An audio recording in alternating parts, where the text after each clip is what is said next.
a really good place to get us started here would be the Ansel Keys versus John, what is it, Yudkin Yudkin. story. Yeah. What is that? How did that influence pretty much everything we have in our nutrition? Uh, well, when you trace it back, it seems like that was the beginning of the end, the end of good nutrition advice. And we go over it in the Food Lies series. Like, that's definitely a big part of the story, but I don't want to hang it all on that because a lot of people in a certain community just really hang it on that. But it kind of is pretty big. I mean, this started in the 50s with Eisenhower having a heart attack. So the president had a heart attack. He was also smoking. He's also a big smoker, and this was when processed foods and seed oils and all these things started coming into the diet in a big way. And so people were getting heart attacks. It was this new thing, heart disease. And there was a big debate of like, what's going on? Right. And no one could figure it out. And I guess we didn't have the best nutrition science back then. And so Ansel Keys thought it was saturated fat.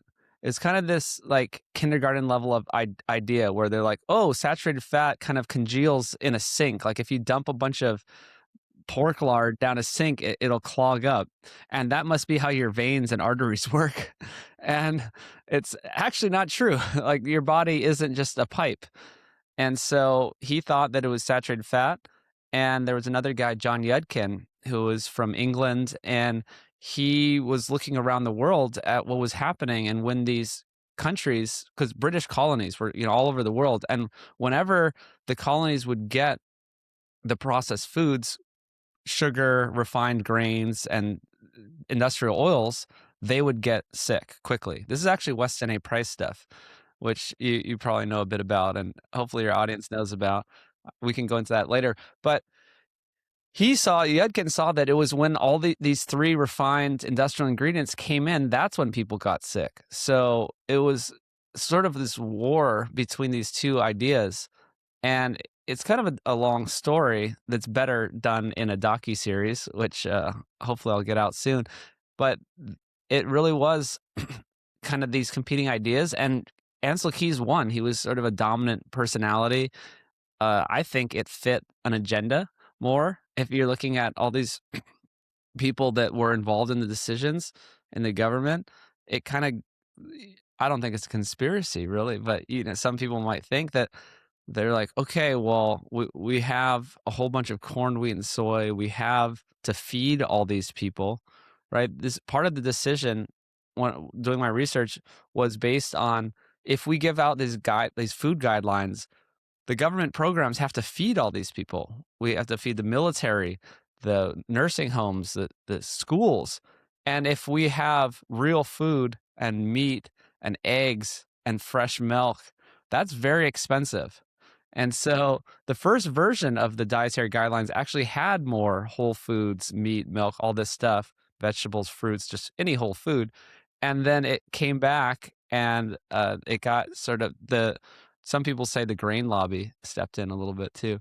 And they looked at how much it was going to cost to feed with all these government programs. So they kind of we went to 7 to 11 servings of grains and then less meat, right? Like the pyramid that we all know growing up was the meat was the smallest part and the grains were the biggest part. So yeah, Ansel Keys, there's a whole 7-country study where there's all these countries around the world with heart attack and heart disease and their level of saturated fat they ate. And he threw out all the countries that didn't fit his thesis. And so it looked like it was this direct correlation.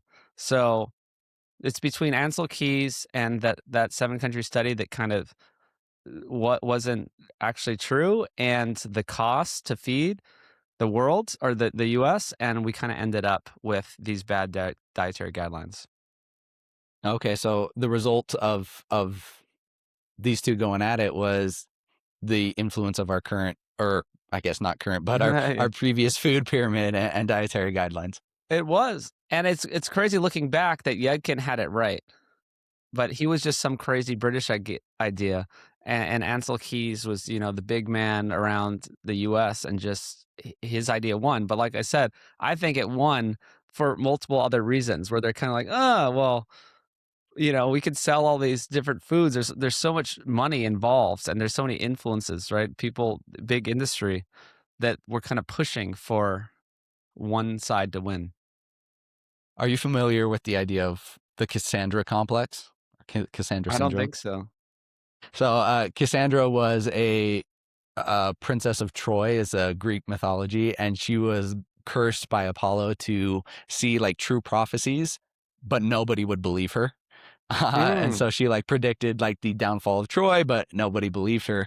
And so there's sometimes like just bringing in medical, like times in medical history, like the Hungarian physician Semmelweis, he in the mid 1800s, he discovered that washing your hands was Mhm. beneficial to saving um, women in labor. So he saw that midwives who delivered babies had significantly lower mortality rate. It was like 2% versus doctors who did it had like an 18% mortality rate. And what he saw is most often the doctors would come straight from like autopsies. And so he discovered that, washing your hands was beneficial and reduced that mortality rate and saved lives. And the result was that was he was ostracized. None of his physicians believed him, and he actually ended up getting committed and dying in a psychiatric ward.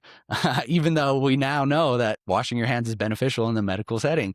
So it's really interesting to see these Cassandra complexes come Mhm. into play. It's sad. Yeah. What got you interested? How did you dive into the food world? Because I know you weren't initially that. You initially were what, engineering? Mechanical engineering. Yeah, I never thought I'd do this. I wasn't very interested in food or health or anything. I just grew up in Hawaii, actually, went to UCLA, mechanical engineering, was always playing sports, was always in reasonable shape. And then, well, two things happened at once. I hit 30 when you kind of can't do whatever you want anymore. And I lost both my parents to chronic disease. So it was around that time that it happened. I lost my dad to cancer, my mom to Alzheimer's. It was a slower process for my mom, but it was around that exact time that she really started deteriorating. And the thing is, we followed the guidelines. We followed that old food pyramid, and I followed it. So growing up, we followed it. They followed it, and we didn't eat out a lot. It was like we were cooking at home, doing avoiding red meat, avoiding fat, eating the whole grains, fruits about the whole thing. And it's good in theory, kind of. But what happens is you kind of just gain a pound a year, right? That's kind of the statistic. It's like you just gain a pound a year. And then you end up at 60 and you're like 30 pounds overweight. And that's just what happens to everyone. And that's what was happening to me, even though I was doing it. I was doing that exact diet. I remember my first engineering jobs, you know, doing the whole grain bread, turkey sandwich, like the like carrots with the ranch dressing, low fat ranch dressing, doing the whole thing. And I was just getting chubby. It was crazy. And so because my parents, I woke up, and I really credit Mark Sisson. If people have heard of him, he's a legend. He's uh, an older guy that's been in this health space for a long time, and he's just ripped and healthy. And I read his book, and it just made so much sense. Well, yeah. What were some of the things that he talks about in this book? Okay, What were yeah. the So immediate implementations? yeah, it's kind of just putting an ancestral lens on it. It's just it's going back to real foods and just avoiding modern processed foods. It probably mentioned the Weston A. Price stuff, who went around the world 100 years ago and just found the same thing that Yudkin found, is that as soon as these three ingredients, refined grains, refined oils, and added sugar, come into the diet, people lose their health. And so that's what it's called. The Primal Blueprint was Mark Sisson's book. And it's just simple stuff. It's like, let's go outside, let's get some sun, let's move every day. Basic stuff everyone knows now. And just eat real food. Meat's perfectly healthy. Meat should be the core of your diet. Eggs, fish. This is the core. Just get rid of processed grains, processed sugars. And I did that, and all my health problems went away. I lost probably 25 pounds of fat, just pure fat. My body composition completely changed. My health problems went away. I had different allergies and acid reflux and joint pain and all these things, and it just all went away. And then I'm just pr- I'm 42 now and feel better than when I was 30. Real quick, before we get too deep into this conversation, I wanted to give you guys a peek under the hood when it comes to the data.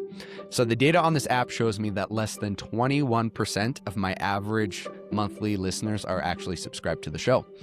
Now, subscribing to the show helps way more than you'd think. It helps the show get pushed out to more people. It helps the show grow. It helps me get more guests. It helps improve the quality. So if you guys like listening to me, and more importantly, like listening to the guests that I'm bringing on, do me a quick favor, hit the subscribe button right here on this app, and we will continue to grow the show bigger and better with each and every episode. Thank you so much. What was the timeline? So you read his book. You started implementing these things. What was the timeline where you started knowing these changes and where you realized, okay, I've been eating wrong my whole life? I mean, it's pretty quickly because my friends did. I had 2 friends from high school growing up in Hawaii, and they did it, and they lost even more weight, and they still we look completely different than all of our friends. I hate to throw my other friends under the bus, but they're kind of big, normal Americans. And then us 3 are really fit, and everyone thinks we're still in our 30s. So they did this with me at the same time, and it was like a few months, right? It really happens quickly. 6 months, we'll call it, and your whole life is different. We've had a really interesting, I know you've had Dr. Sean Baker on your podcast before you went on to Rogan and things like that. And you have people like Dr. Anthony Chavey who talk about carnivore. And then you have like Paul Saladino who talks, more animal based. And then you've got like the Liver King who's raw carnivore or whatever you want to do. Where do you talk to me about where you fall in these categories? I know you talk about it's not vegan versus carnivore. It's whole foods versus processed foods. That's kind of the ultimate, like high level view, and that's kind of what Food Lies we say.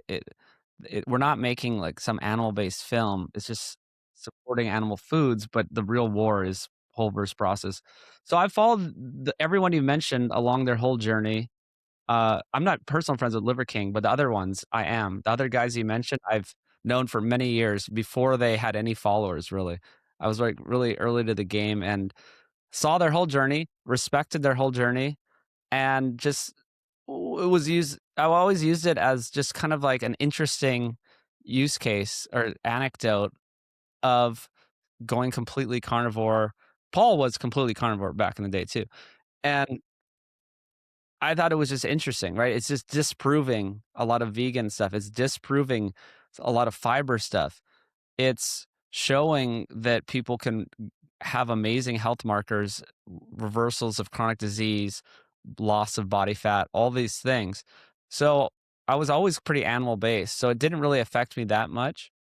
I tried carnivore probably for 10 days once and 7 days once just to see if I felt any different. And I actually didn't because I think my diet was so dialed in that nothing happened, right? There was no like, oh, I had all this weird gut problems and then transition, or I had such amazing results. It was just, oh yeah, this is what I always feel like. So along the way, I like to look at all the angles. I think that's my main thing is I am well, in the first 5 years, I think I was more in a camp, like more of a low carb approach. And then, but in my 10-year journey, it's been more like camp, no camp, I call it. Like, let's Yeah. look beyond the camps and not get caught in one way of doing things. There is many ways to do things, and one can be better than the other for certain people. One can be better than the other for certain times of your life. There's different diets for different times of your life. A woman who's pregnant compared to a teenager, compared to an old person, right? There's all different diets, all different contexts. But the main thing I learned from those people you mentioned is the main nutrition theories are probably wrong, and that let's look deeper into what makes a good diet. And again, like humans are so diverse and adaptive. Like we've lived all over the world in all times of history, and that's has wildly different foods available, yet we were always healthy. Right. So another thing along the way is I didn't want to be wrong. So a lot of these pure carnivore people are frankly wrong. Right. They're just saying plants are toxic, plants are going to kill you, all these different things. That's not true. And then the vegans, they're wrong because meat is one of the healthiest things, if not the healthiest things humans can eat. So you kind of have to just take all sides, not be wrong, find out what's the truth. Like, what is like the real story here? Like, what do humans need? And Mm. that's so varied because that's what Homo sapiens are. Is we're the smart, upright, walking beings that can live in so many different environments, but we use that intelligence to get the best nutrition possible from whatever we have, whether it be fish and more fruit if you're around the equator, to heavy, heavy meat if you're up in the north, it's cold and this is what you have access to. But well, really, what's the common thread is whole foods and nutrient density and animal foods as a foundation. I've had recently Dr. Joel Furman on the show. I don't know if you're familiar with him, but he Yeah, I had him advocates, on. Oh, wait, yeah, no, I yeah, had Dr. Joel Kahn on. okay. Who Dr. Joel Furman, he's a best-selling author. He writes a lot about nutrition and dieting, but his whole thing is he's like, yeah, everything I do is, backed up by a lot of research, yada yada yada. But I had him on and he talks about very low animal calories from animal based foods, and he's like, he recommends, he talks about blue zones, etc. And I know you have opinions on that, but he talks about like calories below 5% of your daily calories should be animal foods. And he talks about what he calls his G bombs, which I believe are greens, berries, onions, mushrooms, and beans, or something like that, as the main sources. And I asked him the same question because I've also had Dr. Anthony Chafee on as well, and I'm asking, I asked them both the same question that I'm going to ask you now. It's like, we have people who say they look at the research, and yet they are very the opposite sides of the spectrum. Why are we getting people who say that they look at the research, they say they look at the science, but they come to very different conclusions? That's my favorite question to ask, because that's just my journey. Because depends on how you look at it. Like 8.5 years full time, 12 years. When I started getting into it, and I always wanted to know this, and that's the question we're answering. We're setting up in the series Food Lies. It's like, why is everything conflicting, and opposite ways can work? And it goes back to what I just said about how adaptable humans are, and that we've lived all over the globe. And so what these two doctors will say, yeah, Joel versus Chafee, is these are just different diets that have happened in different situations. But one is for human thriving and one is for surviving. It's kind of the easiest way to think about it, is that there is kind of a backup plan for us not dying. If we couldn't get an animal, our bodies can eke out enough nutrition from plant foods, just enough to survive. And we can, the plant-based advocates like to say that, the plant foods have all the same amino acids, they have the same nutrients. That's actually not true. It's kind of true, but not really correct, in that they have traces of these. They're not in the right amounts. They're not in forms that we can use. So the plant foods, they say, it has the same amino acids. You could look this up. This is like common data. You could just look up, and it's the amino acid profile of meat compared to beans. It's about 1/3 the amount of these amino acids in beans. So they're saying it's the same, just as good protein. It's absolutely not just as good. You'd have to eat 2 to 3 times the amount of beans to get the same protein, and still we don't know if that's usable enough for the body.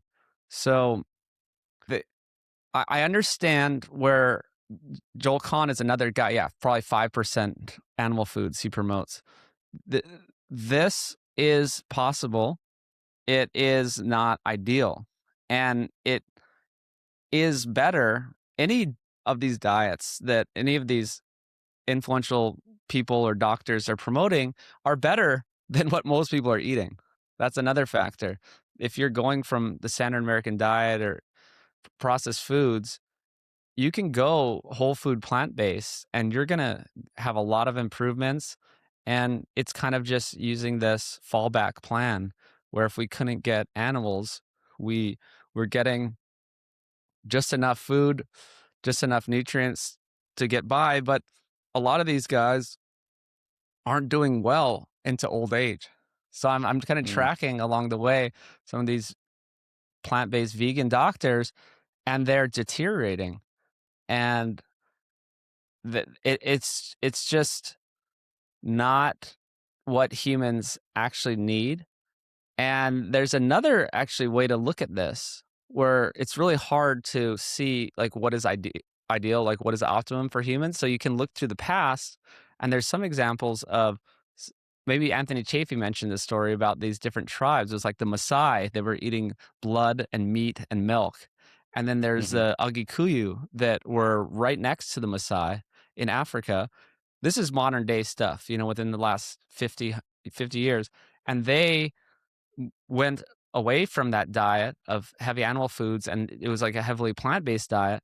And they are, I think, on average, like 5 to 6 inches shorter than the Maasai. The Agikuyu so it's a really good indication of these people are fine. They're healthy. The Agikuyu are fine, but they're just not thriving.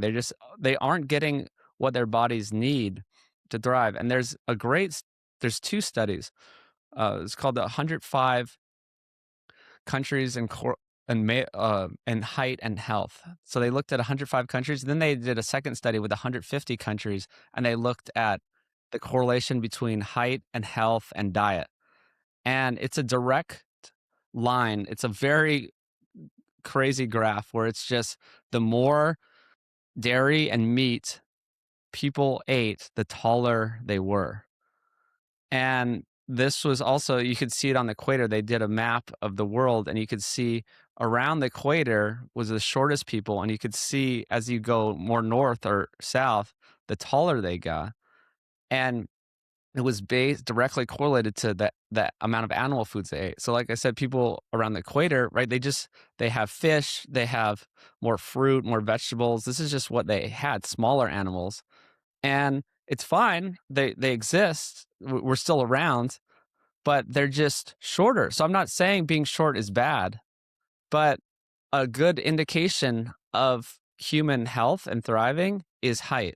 So the study also kind of showed this as well, that there is a correlation between height and health. When you get too tall, actually, you die sooner. That's another story. If Mm. you're like 7 feet tall, there's no 7-footers that are like 95. So that's just a whole nother, that's just an outlier, right? You're just talking about there's just more things can go wrong if you're supporting such a large body, I think is. So the point is, how people say, oh, that's just genes. Like some people are genetically taller than others. And I say, why did those genes exist? Because we all, if you believe in human evolution and coming out of Africa, we all came from the same Homo sapien lineage, you know, Mm-hmm. 300,000 years ago. And then something happened over the last really like probably 75,000 years where humans diverged into different populations, different heights, and people around the equator were shorter. They were just eating more rice, just more kind of filler foods, more plant-based. And that's how these genes were created. That's how their height genetically was created. So is that making sense? Yeah, yeah.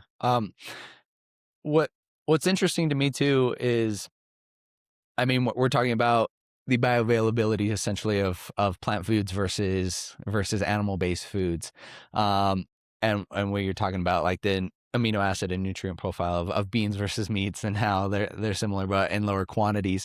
Why is it like, knowing what you're saying here and knowing about your dietary framework, you definitely eat a lot of animal-based foods, but you also include things like fruits and some veggies. How is it that you talk to people like let's say Sean Baker, who you say you're friend with, who eats like his steak? I love his videos where he's just eating his steak, looking on social media. Do you talk to him about like, hey, why aren't you switching over to incorporating some more foods? Like, why are you only sticking on just this tomahawk steak every night? You know, well, he's a large man. You don't want to confront He him is. too. He, no, I mean, I know him pretty well over the years. We've shared a lot of steaks over the years. He is an interesting character. He's kind of almost doing it as an experiment, right? It's just kind of I really respect that. It's just like he wants to see what's possible. Also, I think he just doesn't like vegetables. He's kind of like a big kid. He's just like, vegetables are yucky. You know what I mean? He's just like, Yeah. I don't like them. And so he just is feeling great, without them, and he's just gonna keep going. And some of these guys, Saladino started adding more and more plant foods. I even saw something yesterday that someone posted about him eating asparagus, and they're like, "Oh my god, Right. he's eating Yeah. asparagus." I'm like, "Yeah, great." Like, I actually think I talked him into some of this stuff more than Sean. I haven't tried to talk Sean into eating vegetables, but I remember probably 6 years ago, I was hanging out with Saladino, we're doing a podcast together debunking, a vegan documentary or something, and I'm like, "Man, why don't you just add some, like, sauerkraut or, like, kimchi or, like, just pickles, like, something really simple." And, it was kinda getting in his head a little bit. I'm like, "These foods are beneficial." And so eventually he did. He was also overcoming some eczema and some problems he talks about. And so he wanted to be really strict for a while. And then it's kinda like Michaela Peterson. She had to do it for a good reason. She had this crazy arthritis and problems, and she had to go all meat, like very strict Mhm. meat and salt for many years. And now she's like, I can add more stuff in. So I think she wants to eat more foods. She doesn't wanna be so restricted. I guess Sean Baker just doesn't care. But the point is, these foods are good for all of history. Populations that had as much meat as they could eat, they always sought vegetable matter, some kind of plant foods, right? They would trade for it. They would save it for during the summer. If you're way up north, they would dry berries and dry different things, so store tubers underground so that they could eat them. Right? We've always known instinctively that they're part of a healthy diet, and we've sought them. And I think there are great qualities. There's other vitamins and minerals in plant foods. There is good fiber. There's soluble fiber and insoluble fiber. I don't think insoluble fiber is that great or important. The roughage type of stuff, like this indigestible cellulose. People are obsessed with it. Anyone over 40 just is obsessed with fiber. I don't know if you've noticed that. They kind of indoctrinated into this world. Everyone I know over 40, all these doctors, they're just obsessed with fiber. That was kind of this narrative. I just think it's wrong. Think we do not need this bulk, this cellulose, this indigestible substance. Of course, we know more about the gut microbiome now, and we Mhm. know that these plant fibers help feed our gut and our microbes. And so that's soluble fiber is probably better for that. And so I eat certain things like pickles and sauerkraut, fermented things, right? And I get the probiotics. I get this good gut bacteria feeding stuff. It has soluble fiber. There's like pectins, like this is like from an apple. Like you're getting different types of fiber that feed your gut. From resistant starch, I eat cooked and cooled rice. I make white rice and bone broth, so it has more nutrients. Cook it and cool it. When you cool it, it gets more resistant starch. It's better for you, better for your gut, and then you can heat it back up again when you eat it. And so I'm getting all the fiber I need. I was using AI recently to make sure I'm doing this correctly and not just falling into a camp, right? I want to be in camp, no camp. And I'm like, okay, this is my diet. I'm eating the animal base. I have my fermented vegetables. I have my fruit. I have my resistant starch. Like, do I need more? Is there any studies that show I need more than this? And it's saying no. Like, I mean, we don't need to just trust AI outright, but I mean, it's a pretty good tool. And it's just saying Mhm. you are getting everything you need. You're feeding your gut. You have enough diversity. You don't need some arbitrary amount of fiber. People are like, oh, like we used to eat 100 grams of fiber. This is not even true. So yeah, So much fiber. that's like insane. I There's a whole side story. Quick story is I went to Africa to spend time with the hunter gatherers, the Hadza, the Maasai, and the Hadza go out and hunt every day. They're eating tons of meat. The men are out hunting. We ate with them. We did the raw liver. It was a whole thing. The women are sitting back home and they have these giant tubers and they're baking them on a fire. And they're not like a sweet potato. These are these giant tubers that are almost like sugar cane, where if you've ever tried to chew sugar cane, you can't eat it, right? You can chew on it and suck out the sugar, but it's like gnawing on bamboo, right? there's like stuff. So these tubers were indigestible. So next to the women was a pile that they would spit out of the stuff. So I think that these people with kind of this fiber forward notion back in the day, these researchers who are all like over 40, right, and obsessed with fiber, they saw these big tubers and like, oh, look how much fiber they're eating. Like, okay, these are the women who aren't getting the prime nutrition from animal foods, and they're spitting out 80% of the fiber, right? They can't eat it. So that's a little side story of like, I just think we have the wrong view of fiber. I understand that all studies show that people who ate more fiber are healthier.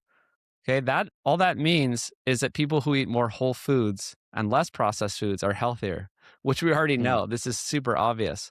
So it's all of this is epidemiology of this idea that fiber is better. I'm like, no, no, no. That just means you're eating whole foods.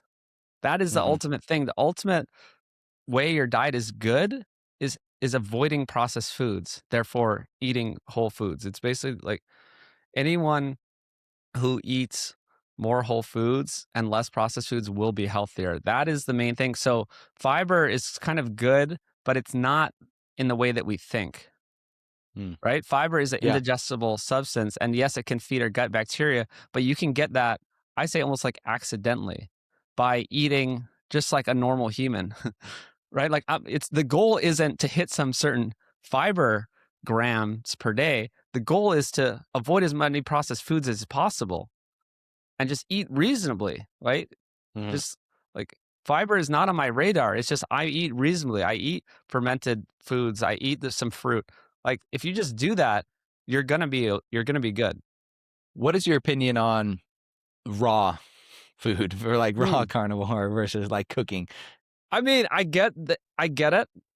This is like our most ancient diet, like before we Mhm, invented fire, and there's slightly more nutrients because you don't cook them away.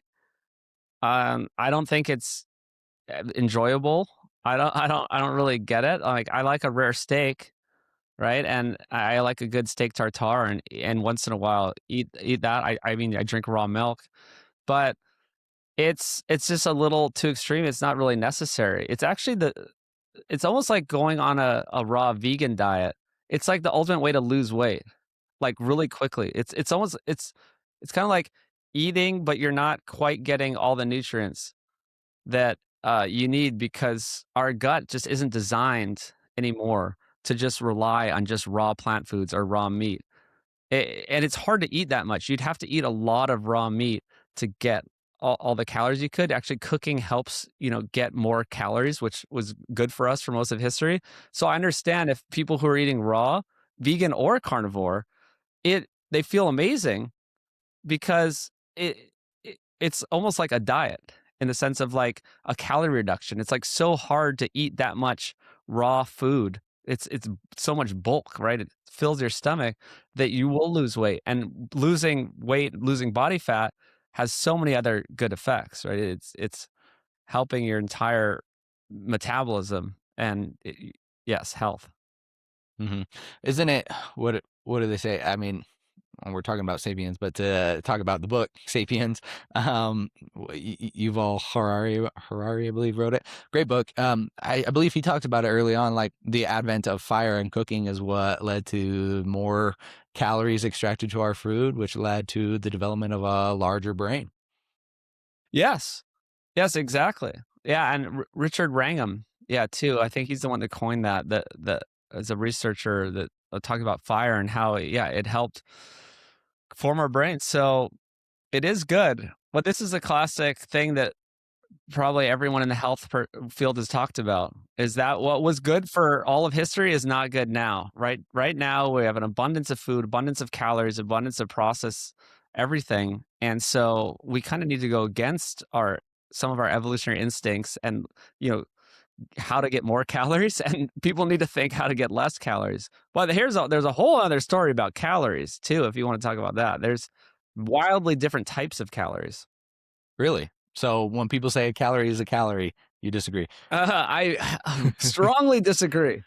I am a mechanical engineer, so I understand energy balance. I understand physics, right? So Mhm. I'm not saying that there isn't something to do with a system, and that calories in, calories out, that in a high level view, that if someone can gain weight by eating more calories, of course this is true, or lose weight by eating less calories.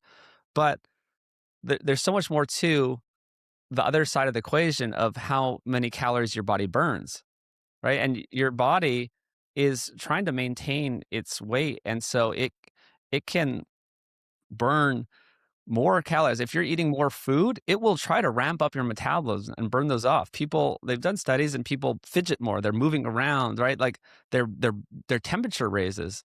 Like if you eat more calories, if you're, especially if you're eating the right kind of calories, you can burn more calories just by moving around. Your body compensates. Also, if you're trying to lose weight too aggressively, your body will hold on to try to hold on to that. It doesn't want to die, and your metabolic rate will lower, right? So there's so many different sides to the equation of what's happening with the calories. But the most important part is that there's nutrient calories and energy calories, right? And this is so Mhm. important because people in the calories out, in calories in, calories out world, the mainstream dietitian world, they're just like, reduce your calories. Well, you're going to reduce the good calories as well as the bad calories. So nutrients are protein, vitamins, and minerals, right? So protein, vitamins, minerals, this is your nutrients. Fats and carbs are mainly energy, right? Energy Mhm. sources for your body to get you through the day. So the nutrients are building your body. These are good calories that builds your tissues, your organs, your muscles, everything. You need these. And then energy calories, we also need them to get through the day. It powers the system, right? Building this us and then powering us, very different thing. So for all of history, we ate foods around us, whether it be more plant-based or more animal-based. We had the right amount of nutrients, right? We had high nutrients and the correct amount of energy. If you can see my hands, if you're listening, you need to see my hands. And then now in the modern world, it's flipped. Now everyone's eating low nutrient, high energy, right? Mhm. And so these are the different types of calories people are eating. So if you just look, processed foods by their nature are lower in protein, lower in vitamins and minerals, and higher in energy, which basically it's like refined and like processed energy is what really gets you in trouble. Like I said before, the sugar, flour, oil, these three refined ingredients are the problem. And people figured that out 100 years ago. And they're still the problem is that these calories are empty calories. My grandma actually taught me this, right? It's so Mhm. simple. After all my years looking into this, interviewing hundreds of doctors and scientists, it kind of comes back to this simple notion of empty calories, which my grandma told me. What are empty calories? Soda, chips, ice, desserts, stuff like that. They're low nutrient and they're high energy. And so when when you're talking about calorie counting, if you want to lose weight and actually sustain it and actually have and like keep your muscle mass, because a lot of people they lose weight, they also are losing muscle mass. So to keep that muscle mass, you need higher protein nutrients, higher vitamins and minerals. You need to keep that, but eat less energy calories. So that's why the calorie counting thing is just so weird to me because you want more of the good nutrient calories and less of the energy calories, yet few people talk about it. At least some people in kind of the bodybuilding world, they look at macros. So at least they're one step better than the normal person who's just restricting everything. They're like, okay, I still want to hit my protein goals, but then I'm gonna like lower my fat and carb macros. So that's good. But then the next level would be let's look at vitamins and minerals as well, real nutrient Mhm. density because classic bodybuilders, they're like chicken and rice and broccoli, right? Mhm. So at least some of them have the broccoli, which would add some nutrients. But the chicken and rice thing, it's like that's high protein and low fat, and it's probably lower calorie, but you're not getting all the nutrients. Like beef has more nutrients, liver, oysters are incredible, so many more nutrients. Just even the stuff I talked about, the fermented foods, pickles, sauerkraut, these have more nutrients. Sauerkraut has a ton of vitamin C actually, has fruit, right? Like these things do have nutrients that are going to contribute to your health.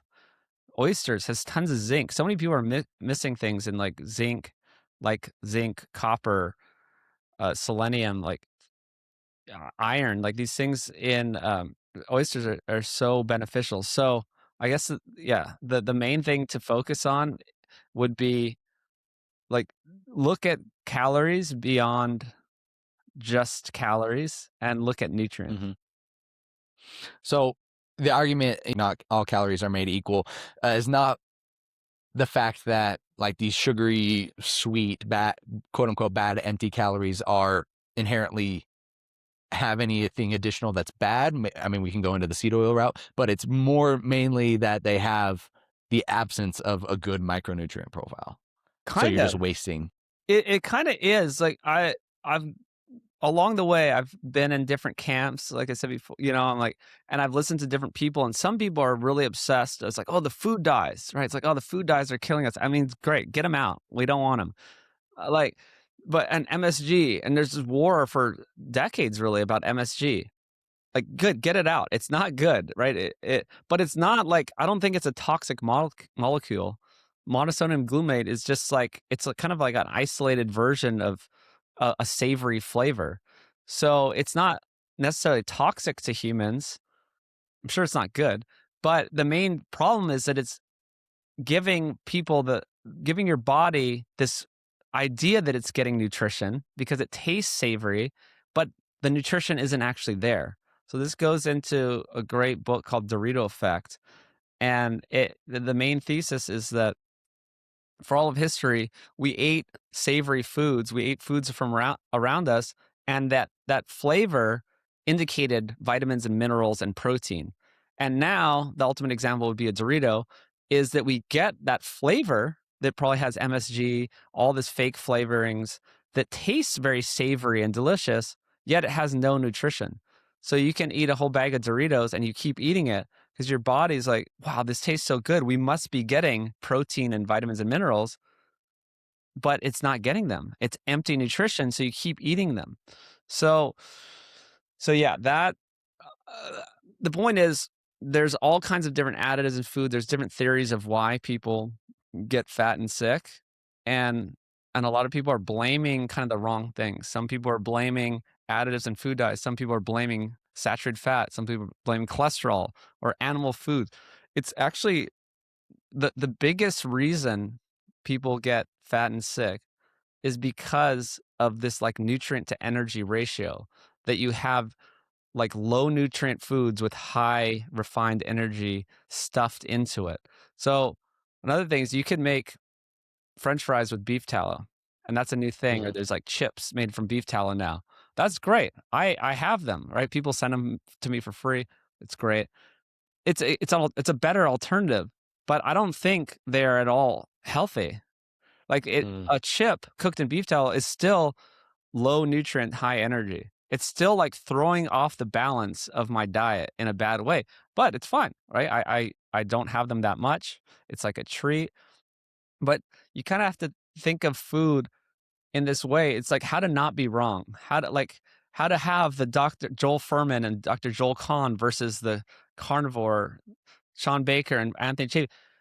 How to, like what they can both agree on would be this nutrient to energy ratio, is that it makes sense of both of these diets. If you're eating a plant-based diet, you're eating beans and all these things, and you're cobbling enough protein together, you're eating kind of a pretty good nutrient to energy ratio, right? Because when you're eating these intact foods, they have a lot of water and fiber in them, right? It has a lot of volume, but not a lot of calories, right? So these plant-based people, they're not saying eat like plant-based chips and eat plant-based desserts and drink like sugary drinks because it's plant-based. They're saying eat real foods, and you'll still be getting this high nutrient to energy ratio. And that's kind of like the commonality between all diets that humans have thrived on, is they do have the right balance of these nutrients and energy. And so I think of diet like that over the course of, say, a week or a month. When I'm doing my diet, it's like I look at a meal, I'm like, is there a foundation of meat or eggs or fish? And is there some other whole foods on the side? and I can kind of see it's almost like this mathematical thing in my head where it's like, okay, this is a higher, this is good. And then Mhm. it's like I can fit in some chips that are made with beef tallow on the side because it's not going to throw off my ratio that bad. Also, I'm playing sports, I'm, lifting weights, doing all these things. And so I kind of think of it that way. And yeah, if most people are the opposite, right? They're eating mostly these empty calorie foods, and so their equation is just off. Mhm. Walk me through this dietary framework in application. So in your day to day, tell me when you eat, what you eat, and if there's any supplementation. I want to see your day in actual Yeah, no, application. I'm not into supplements. I have like oyster pills. I started making them at nose to Interesting. tail because I was so into oysters, and I found a guy, and it's just pure oysters in a pill. So I take those. It actually almost doubled my testosterone. It's crazy. I don't do many tests or anything, but I remember I had a test from a couple years ago, and I was like, "Oh, that's not very good." And then l- I didn't change my diet, and then all of a sudden, my testosterone is like a 20-year-old, and all I did was add the oyster pills. So nosetotail.org if you want to try them. And so I'm not that into supplements. I eat, I actually landed on 2 meals a day. I don't eat breakfast. I think it's fine to eat more meals. I've kind of been all over the map of like, people are really into fasting. I'm like, maybe too much fasting is not so good. So I kind of like eat when I'm hungry, and I like to eat a lot. So for people who like to eat big meals, I think they should start just like I think snacking's terrible. That's just when all the empty calories come in for one reason. So I eat 2 giant meals, and I eat till I'm full, and I don't think about food for 7 hours. And, Mhm. then I eat dinner, and I don't think about food until noon the next day. And it's, say, a ground beef patty, hopefully good, well-raised meat. I have ranchers in Texas that do regenerative practices. I buy it from them. I used to do it myself at nose to tail. I stopped selling meat.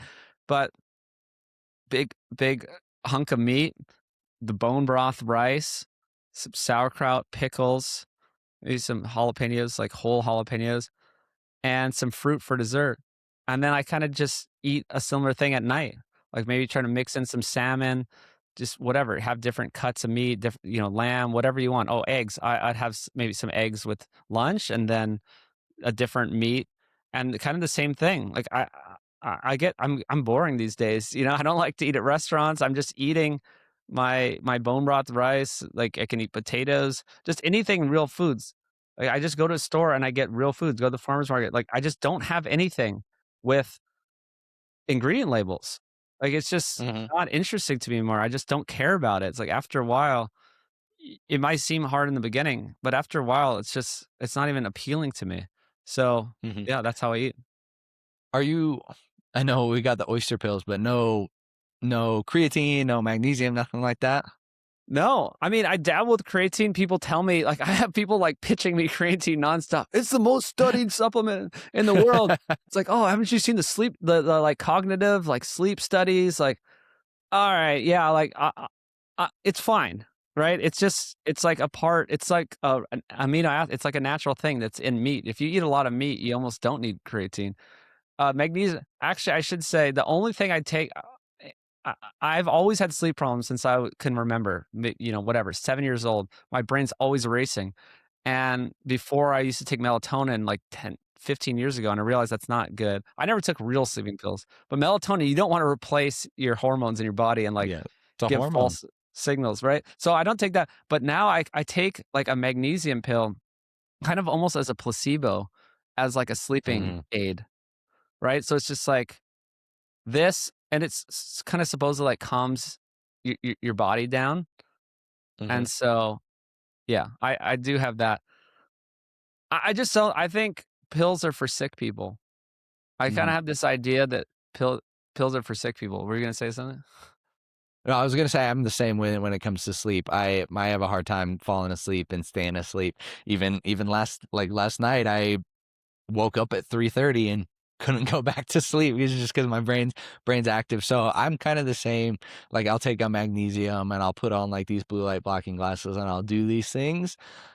And it's really like so I can just tell myself I'm doing some stuff to help It me get is. to sleep. I do that too. I don't like to do anything, but I do have the blue light. It's always people just give Yeah. me stuff for free too. It's like this company gave me the blue light blocking glasses.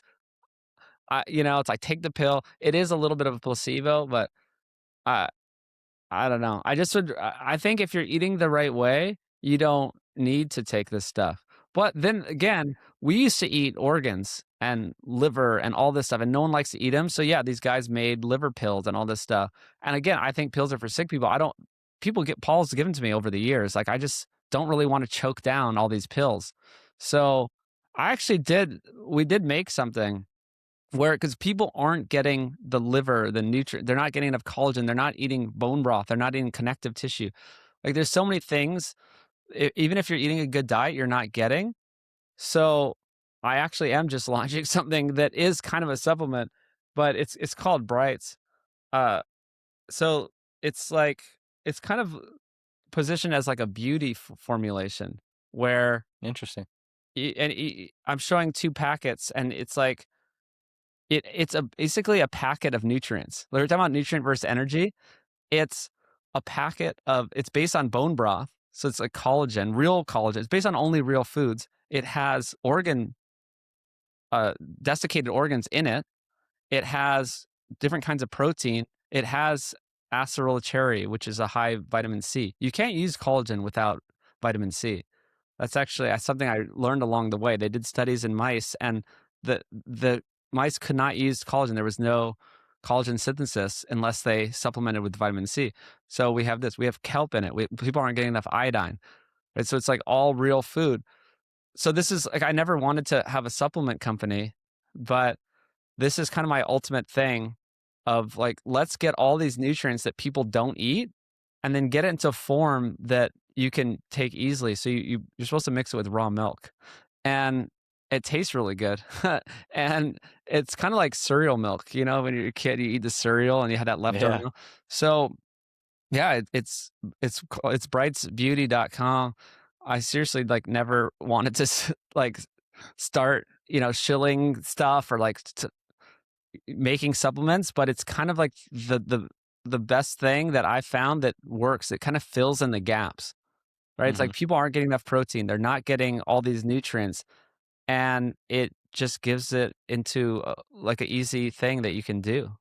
I mean, speaking of collagen, you're putting that in there. People aren't getting enough because they're not, eating satay. They're not eating those collagen-rich foods. What do we need to prioritize? Like the type of collagen, type 1, type 2, type 3?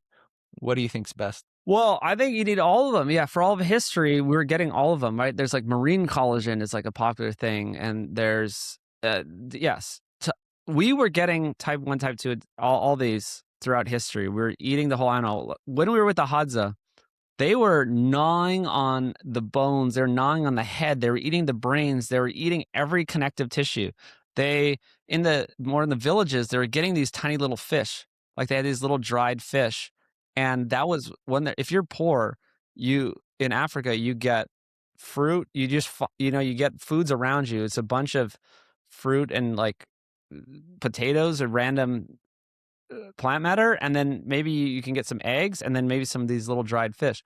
But you were getting like eating the whole fish, you're getting all that collagen, right? It's all in the skin. You're getting between the animal, like the land collagen and the marine collagen, we were always living by water. We were always getting all of these. So yeah, I think people should focus on that. I had recently, the podcast isn't out yet, but Sean Wells, he's a supplement formulator, and like the most patented and prestigious like He's supplement. got a lot He's a going stud. on. Yeah.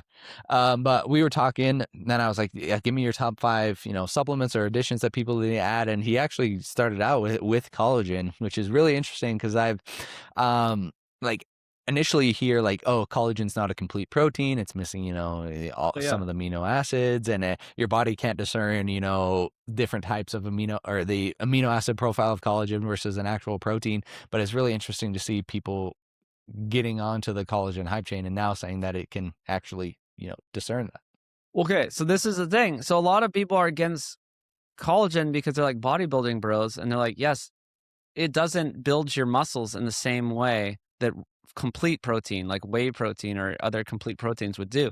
But that's not the point. We're not talking about collagen for bodybuilding and muscle building. We're talking about hair, skin, and nails. And I think more importantly, we're talking about a complete amino acid profile. So they actually had these studies where, so methionine is one of the amino acids that's more prevalent in muscle meat. And then glycine is one of the amino acids more prevalent in collagen. And so they took these rodents and they had there. So some people were saying, like the plant-based advocates would say, oh, like meat is bad because they're referencing this one study of the rodents that had the high methionine diet and they died sooner.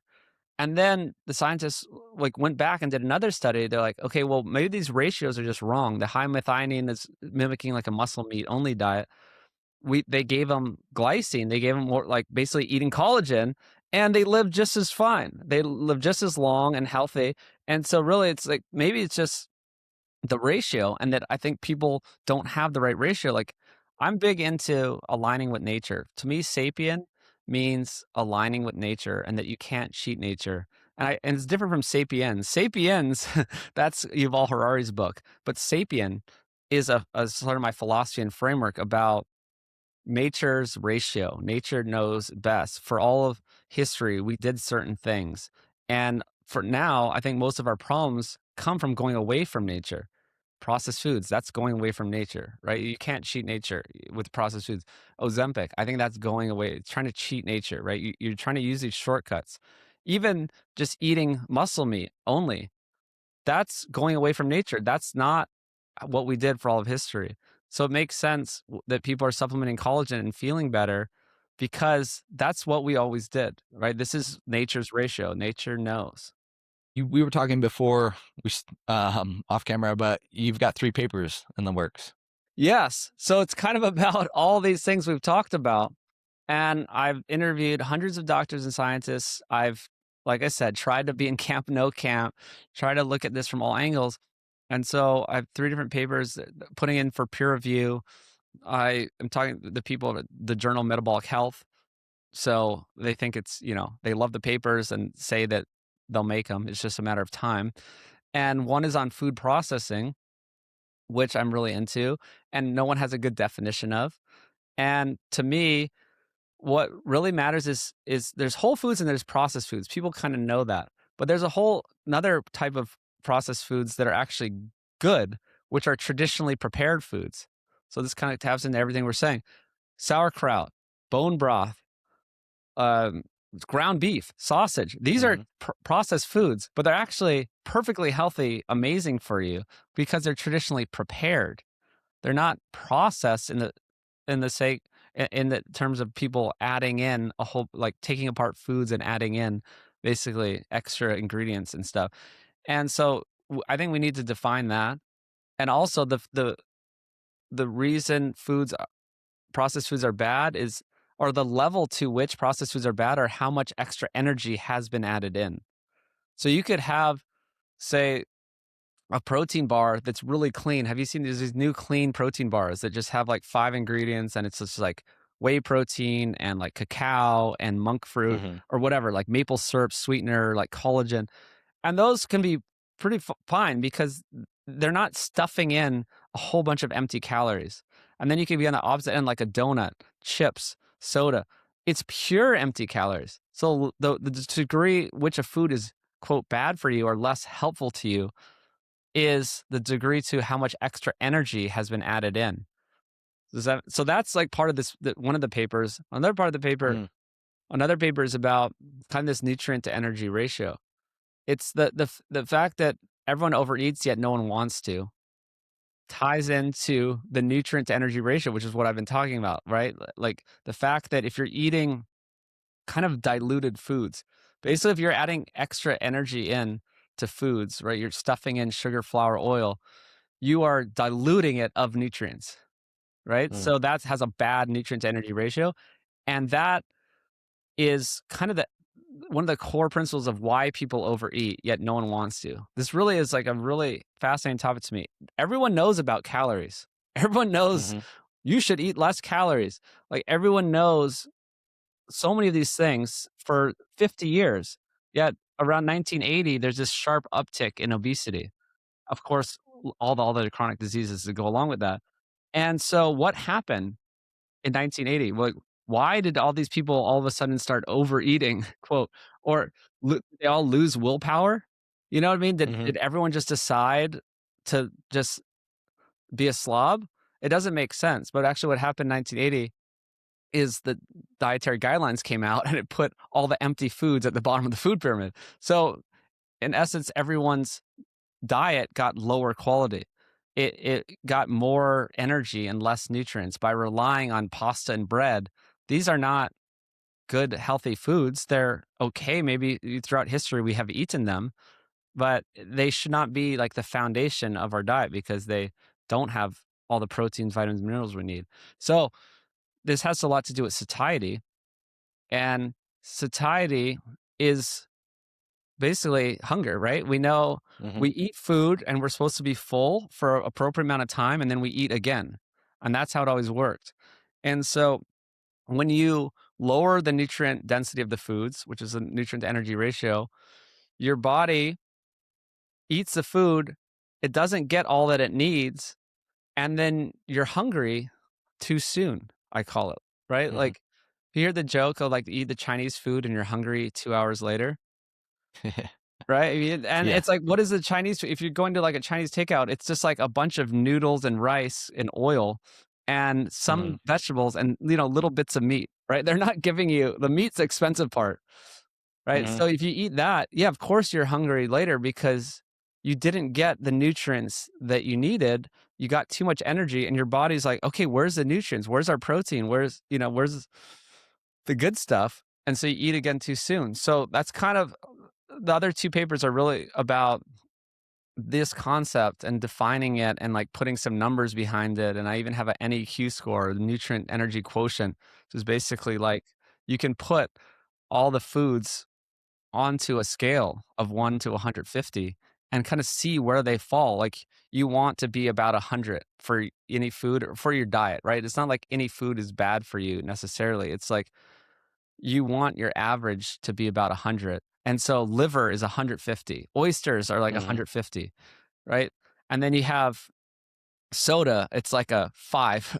All these empty foods, it's like nothing. And then you have all the whole foods are around 80 to 120, right? So if you any like even white rice is not that bad because it has structure to it. It has water. Like it is sort of Mhm. a whole food. Potatoes, they're fine. They're up at, I forget, 90 something. Meat, chicken, fish, these are all over 100. Vegetables are over 100. Like all these foods, if you look at it in this sense of maybe it's just because I'm an engineer and it's like getting too nerdy, but it's like you can kind of just look at all these foods on a mathematical level and understand like are they helpful or hurtful to your goals? and and it really comes down to that nutrient to energy ratio or NEQ, the quotient. It's Mhm. my proprietary, that's a number, and that has to do with satiety, which is basically they're kind of very correlated. It's this kind of the same thing. If you have a high nutrient density, you're full. Like I've eaten some high nutrient density foods, or even just eating liver and oysters with a meal, and I'm just like I'm so full. Like I'm just satiated. Like I'm full for a long time and so yeah, those are the 3 papers.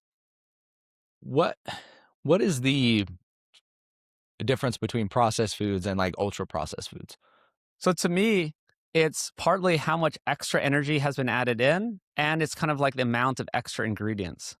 So processed food could be bread, and maybe it only has like 6 ingredients. Real bread should have like 2 ingredients, right? It should just be like flour and yeast. And so bread could be just a processed food, but they do add like sugar to bread. They add different things to bread, and then ultra process is like a Ritz cracker. And they're adding in flavor enhancers, they're adding in MSG, maybe they're adding in all this stuff, but it's also just highly refined and it's just there's there's just less nutrition in it, right? It's just how much extra energy has been added in is basically turning it into ultra process.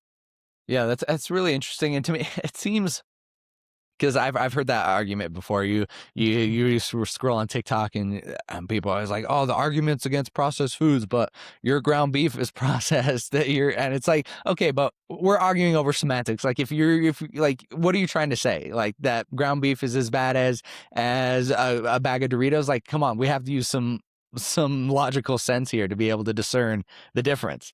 That's so important. That's exactly why I'm trying to get this to Bobby Kennedy or the HHS people or the USDA, FDA, because they're about to define processed foods. And I kind of know some of these people, but like they're not super responsive. They're busy. But I'm trying to say these are traditionally prepared foods. We need to categorize these as traditionally prepared, not processed. There also are processed foods like bread, but traditionally prepared is sauerkraut, ground beef, sausage. I mean, sausage is perfectly good unless you're getting some bogus, like terrible sausage with added sugar and added stuff in it. But if you're just taking meat and putting it into a tube, this is a traditional method of preparation we've done for thousands and thousands of years. Yeah, it's really interesting, and I think it does need to be defined at least just for the clarity, so some people can't. So I mean, people scrolling on Instagram, scrolling on social media, and you see this is like people. What you and I, or what people who are into nutrition think is obvious, people don't actually think that they don't actually know it's obvious. Like it's really Well, yeah. interesting and sad to see. Yes, and it needs to be just presented in a simple way. So they've heard all sides. So I hate to bring up my food lies series again. No, I love to bring it up, but I think it just needs to be presented to the public in an unbiased way. Like really break it down. We've made 6 30-minute episodes. They're not done yet. Trying to get this thing on Netflix. Trying to get a celebrity involved. Actually, that's what's taking a while. You got to play the game to get on the big platforms. And if we just present it like so simply, be like, guys, let's stop arguing, over stupid things. We don't need to have a plant versus animal war. We don't need to listen to just random people on TikTok. This is it. It's like sausage. It's a healthy food. It's meat. It's a high nutrient to energy ratio. Actually, it's not doesn't have added in empty calories. It is just real food. So just these simple concepts of like, okay, your diet doesn't need to have a name. Your body doesn't care the name of your diet. It cares about nutrient density. It cares about all the proteins, vitamin, minerals it needs, and the correct amount of energy it needs. And if you give it these crazy foods that are out of whack, they're out of the ratio that we've always had, then bad things are going to happen. And so in this series, we're talking about like the Dr. Joel Furman's. We'll probably get one of them. I've talked to Dr. Joel Kahn about this already, about being in it. It's like we can get people on all sides because we kind of agree, and I want them to see it in this light of kind of like the nutrient density, which means nutrient to energy ratio, which means NEQ, right? These are all kind of synonymous. And that we all agree, and the plant-based people can kind of agree on that. Because they understand that processed foods, like real processed foods, ultra processed foods, are out of whack from nature, low nutrient, high energy foods. What is to put you on the spot here? What's the timeline for the docuseries? I have no idea. I seriously, every day I'm walking around town trying to meet the right person, just doing what I can to like get it out, and then we need to get it to Netflix, and then it's a journey. I'm telling you, it's maybe not Netflix. I'm not saying we have to get on Netflix, but like we need a major platform to sign off, and then maybe buy it, and then we have more money and a team to finish it and just make it really good and get it done quickly. So it's not going to be, because originally I think it was going to be a movie. Right now it's a 6-part docuseries. Yes. Much more digestible to the masses too, right? 30-minute episodes. You can still binge it and watch all 3 hours, but yes, 30 minutes each. That's exciting. I'm excited to watch it because we've gotten a lot of very agenda forward vegan documentaries on Netflix over the years. That's why I started this. Game Changers. Yeah. Game Changers. 8.5 years ago when I started it, I watched What the Health. I mean, before that, there was Cowspiracy. There's always these vegan ones, but I mean, there's even carnivore documentaries, and they're perfectly good, but still, it's sort of agenda driven. Like they're not very popular. Like the vegan ones are the popular ones, but Yeah, trying to make it not so dogmatic and not be like carnivore, vegan, like just Mhm. just it's so simple. It's like talking about eating real food. I have to like disguise this simple message of eat real food into a 6-part Yeah. series. It I really see the value and appreciate what you're doing. I mean, I would classify myself as team no camp as well. Camp no camp too, because it really is down to that. It's like eat whole single ingredient real foods, eat them at levels that support, lean muscle mass and the activities that you want to do and not excess body fat.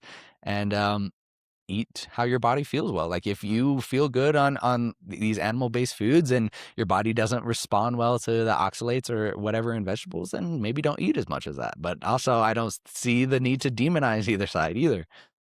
100%. And I understand all the arguments too about oxalates. I actually had a problem with oxalates eating like spinach and kale and almond milk shakes for years back in the day. So, but yes, you're right. It's just a framework. It's so simple. And yeah, I don't care about your ratio really. I think 5% animal foods is way too low.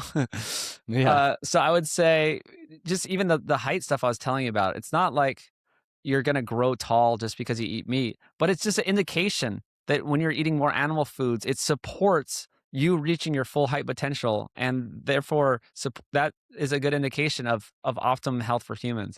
So it's kind of my pitch for let's bump up that ratio with the animal foods, but really I don't really care if you're eating single ingredient foods. Like some people just don't prefer them. Or yeah, I don't know. I still think it's because they're indoctrinated into thinking they're bad. So many girls, they're like, "Oh, I don't like steak." I'm like, "Are you sure you don't like steak?" Because all humans basically ate steak for most of history. Yeah.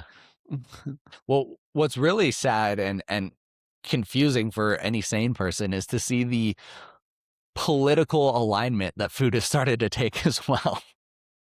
It is. That's another thing. We're trying not to get political too. I hate Yeah. that. I'm like, we're not going to get all these Maha, we could probably get Bobby Kennedy in it. I'm not going to do that. I don't want to make it political. Like we're like health is not political. Let's just stop having sides, taking sides on this matter. It's crazy. It's bananas. Like it's just food. Like just eat how your body is meant to eat. It Yeah. doesn't need to be this is because you're in camp vegan, you're on a political camp versus camp carnivore on a different one or wherever you fall. It's just like it's just food. We're just getting energy and we're getting micronutrients. Like let's try to do it to the best we can. Well, Brian, I really appreciate your time today. I've always got two questions that I like to pose to the guests to wrap it up. The first is, who do you think I should speak to next and why? And then the second is based off of a Ralph Waldo Emerson quote. If we encounter a man of rare intellect, we should ask him what books he reads. What's a book you'd recommend for me? Oh man. Okay. I think the Dorito Effect, Mark Schatzker, great author. He's written a couple books. I think he's Hmm. awesome. He's on to something interesting. Or Dr. Ted Naiman. Have you had him on yet? I haven't Have had you heard of him? either Dr. one. No. Ted Naiman, big influence to me. He started with the protein to energy ratio, which is basically just looking at a lot of this stuff, protein leverage. It's a huge thing. It's like we humans eat, all animals eat to a certain amount of protein, and and if the protein is low, we'll keep eating. And that's been proven a lot in all these different studies. But I extend it to nutrient to energy ratio because he didn't include the micronutrients, which I think is important. Because if you just think of protein to energy ratio, you'll end up with egg whites and whey protein as your diet. Hmm. So Ted Naiman's great though. He's just doing the thing. And the book, well, speaking of protein leverage and what really influenced Ted, who influenced me and actually influenced Ted into some of the satiety stuff, actually. But uh, two researchers, Doctors Robbenheimer and Simpson, wrote a book called Eat Like the Animals. And they're two researchers that basically they coined the protein leverage hypothesis, which is pretty much proven out by now. But Eat Like the Animals, it goes by two names. Amazing book. I love it. I reread it. It's the only book I've read twice, pretty much. But the only problem is they get a little bit wrong where they talk about how valuable protein is. It's like really interesting, but they got kind of caught up in the modern mainstream nutrition ideas. So they think, oh, protein's good for young people, growing children, pregnant. It's good for older people, but we know because of saturated fat that it's not, or something, that it's not good for in high amounts when you're in your middle age. I'm like, okay, that's just not true, right? They just kind of bought into some of it, but like 90% of the book is really good. It's really amazing, and I was highly influenced in my 3 papers I've written and all my kind of big theories.